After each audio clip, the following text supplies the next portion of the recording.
अरमान के हाथ लगी अबीरा की छुपी हुई मेडिकल रिपोर्ट। सामने आई उसकी खतरनाक बीमारी। जी हाँ दोस्तों, यह रिश्ता क्या कहलाता है कि अपकमिंग ट्रैक में एक ज़बरदस्त मोड़ आने वाला है। दिखाया जाएगा कि विद्या के बुलाने पर अरमान घर आता है, लेकिन दादीसा उसे साफ साफ मना कर देती हैं। ये लड़का हमारे घर में कदम नहीं रख सकता। विद्या इस बात से टूट जाती है और इमोशनल होकर कहती है, मासा प्लीज़ मेरे बेटे को अंदर आने दीजिए, नहीं तो मैं अपनी सर्जरी नहीं करवाऊंगी। इसके बाद घर के सभी सदस्य दादीसा को समझाने लगते हैं कि कम से कम भाभी की सर्जरी तक अरमान को घर के अंदर आने दिया जाए। तभी अभीरा भी कमरे से बाहर आती है और कहती है, दादीसा आप चिंता मत कीजिए, उन्हें अंदर आने दीजिए।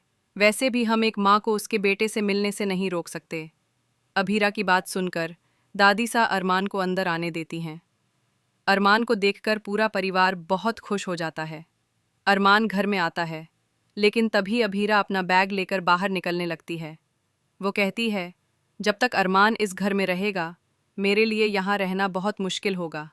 मैं अब इस घर में नहीं रह पाऊंगी। अब अभीरा पूरे दिन ऑफिस में ही रहने वाली है और देर रात तक घर लौटने की सोचती है। अब आता है बड़ा ट्विस्ट। अरमान पूरे दिन अभीरा का इंतज़ार करता है।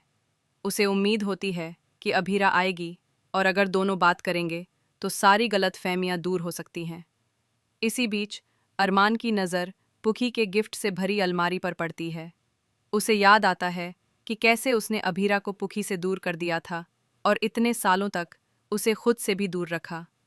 आज की इस हालत के लिए वो खुद को जिम्मेदार मानता है। ये सोचते हुए वो इमोशनल हो जाता है।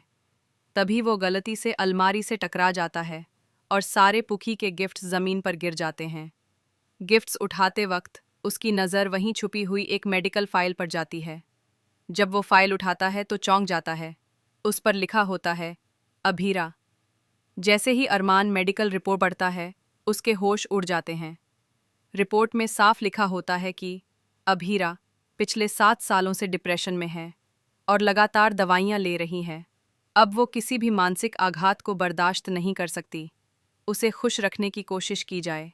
ये पढ़कर अरमान को बहुत बड़ा झटका लगता है। वो खुद से सवाल करता है, अगर मैं 7 साल पहले अभीरा की ज़िंदगी से नहीं गया